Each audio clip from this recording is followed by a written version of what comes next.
Hello दोस्तों, आप लोग कैसे हो। मैं काफ़ी दिन बाद ये वीडियो बना रहा हूँ क्योंकि बीच में मुझको टाइम नहीं मिल पाया, लेकिन अब से बीच बीच में मैं वीडियो बनाता रहूँगा। तो आइए देखते हैं मैथ के कुछ महत्वपूर्ण फार्मूलों के बारे में।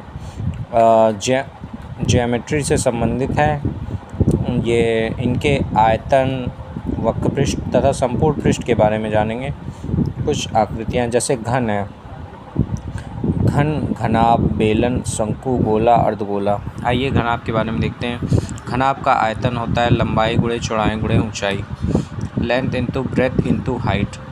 यदि वॉल्यूम निकालना है और एरिया दिया हो, तीन एरिया अलग अलग, एरिया 1 मतलब length into breadth, area 2 breath into height, area 3 height into length, तो उसके थ्रू हम वॉल्यूम निकाल सकते हैं। डायगोनल यदि विकर्ण हमको निकालना है तो लंबाई का स्क्वायर प्लस चौड़ाई का स्क्वायर प्लस ऊंचाई का स्क्वायर। और चारों दीवार का अगर क्षेत्रफल निकालना हो तो 2 into H height L plus B. Total surface area संपूर्ण पृष्ठ निकालना हो तो 2 L B plus B H plus H L इसका फॉर्मूला होता है। यदि घन के बारे में हम पढ़ना चाहते हैं तो घन का lateral surface area 4a square होता है, वॉल्यूम a स्क्वायर, भुजा का स्क्वायर होता है। वक्र पृष्ठ क्षेत्रफल मतलब lateral surface area 4a square होता है, total surface area 6a square. विकर्ण हमारा √3a। यदि लेंथ तीन घन को एक साथ जोड़ दिया जाए तो तीनों की लेंथ a जुड़ के 3a हो जाएगा इंटू ब्रेथ इंटू हाइट। तो वॉल्यूम वही LBH से 3a इंटू a हो जाएगा 3a क्यूब। अब आते हैं खोखले बेलन। बेलन का भी डायरेक्ट जैसे हमको निकालना है, आयतन पाई आर स्क्वायर एच होता है, वक्र पृष्ठ होता है 2 पाई आर इंटू एच, और संपूर्ण पृष्ठ होता है 2 pi r into r plus h. शंकु का वॉल्यूम होता है 1/3, आयतन 1/3 पाई आर स्क्वायर एच, और वक्र पृष्ठ पाई आर एल। इसमें तिर्यक ऊंचाई एल को निकालते हैं r square plus h square से, और pi r into r plus l हमारा होता है टोटल सरफेस एरिया। गोले का यदि आयतन निकालना हो 4/3 पाई आर क्यूब, और टोटल सरफेस एरिया और कर्व सरफेस एरिया दोनों 4 पाई आर स्क्वायर होता है। अर्धगोले का आयतन 2/3 pi r cube, 2 pi, total surface area 2 pi are square, और कर्व सरफेस एरिया मतलब curve surface area 2 pi are square और total surface area 3 pi are square होता है। खोखले बेलन के बारे में पढ़ते हैं। खोखले बेलन में यदि वस्तु की मोटाई r माइनस आर, बाहरी क्षेत्र त्रिज्या r है, आंतरिक त्रिज्या स्मॉल r है, तो ऊपरी व निचली सतह का क्षेत्रफल होता है पाई capital R square minus small r square. बाह्य सतह का क्षेत्रफल 2 पाई कैपिटल R h, आंतरिक सतह का क्षेत्रफल 2 pi small r h। Curve surface area वक्र पृष्ठ क्षेत्रफल 2 pi capital R h plus 2 pi small r h equal to 2 pi h capital R plus small r। Total surface area 2 pi capital R h plus 2 pi small r h plus 2 pi R square minus capital R square minus small r square. तो total surface area हो जाएगा हमारा 2 pi capital R plus small r into दूसरे bracket में capital R minus small r plus h। Volume पाई capital R square minus small r square h, क्योंकि बेलन का क्षेत्र मतलब आयतन होता है पाई आर स्क्वायर एच, तो आर की जगह capital R minus small r का स्क्वायर इंटू एच आ जाएगा। यदि छिन्नक का हम बारे में जानकारी जानना चाहें तो जैसे छिन्नक मतलब शंकु होता है, शंकु को बीच से काट देंगे तो उसकी दो त्रिज्याएँ आ जाएंगी कैपिटल R और स्मॉल r। इसमें तिर्यक ऊंचाई निकालना होगा तो कर्ण का क्षेत्रफल बराबर लंब का क्षेत्रफल धन आधार का क्षेत्रफल। तो ये h दिख रहा है, ये h के बराबर हो जाएगा, और ये r और ये स्मॉल r के बराबर। तो ये r और ये r से इसको जोड़ते हैं तो capital H square plus R minus small r का होल स्क्वायर हो जाएगा। वॉल्यूम बराबर छिन्नक का वॉल्यूम क्योंकि शंकु का volume 1/3 pi are square H होता है, तो इसका volume 1/3 pi capital R square plus small are square plus R into H होता है। और इसका volume h/3 capital A1 plus capital A2 area 1 plus area 2, ऊपर वाले सतह का क्षेत्रफल नीचे वाले सतह का क्षेत्रफल प्लस √A1 A2 से भी निकाल सकते हैं। A1 और A2 आधार का और शीर्ष का क्षेत्रफल होता है।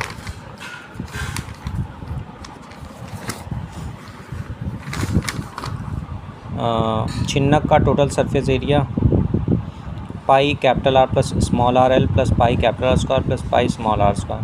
कर्व सरफेस एरिया का क्षेत्रफल pi capital R plus small r into L.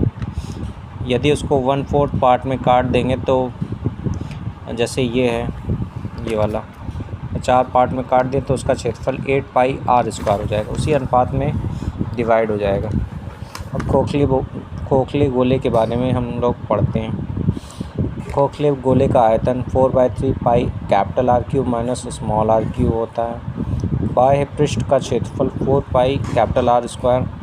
Total surface area 4 pi capital R square plus small are square. Curve surface area 2 pi capital R square plus small are square. Volume of hollow मतलब अर्धगोले का आयतन 2/3 pi capital R cube minus small r cube. और total surface area 2 pi capital R square plus small are square plus pi capital R square minus small are square. कभी कभी दोस्तों prism से भी क्वेश्चन आ जाता है। तो प्रिज्म में 2 टाइप के प्रिज्म होते हैं, जिसका एक का त्रिभुजाकार सतह होती है सरफेस, और एक की हेक्सागोनल टाइप का सरफेस होता है। तो त्रिभुजाकार क्षेत्रफल सतह के प्रिज्म का आयतन होता है आधार का क्षेत्रफल इंटू ऊंचाई। आधार का क्षेत्रफल उसके त्रिभुज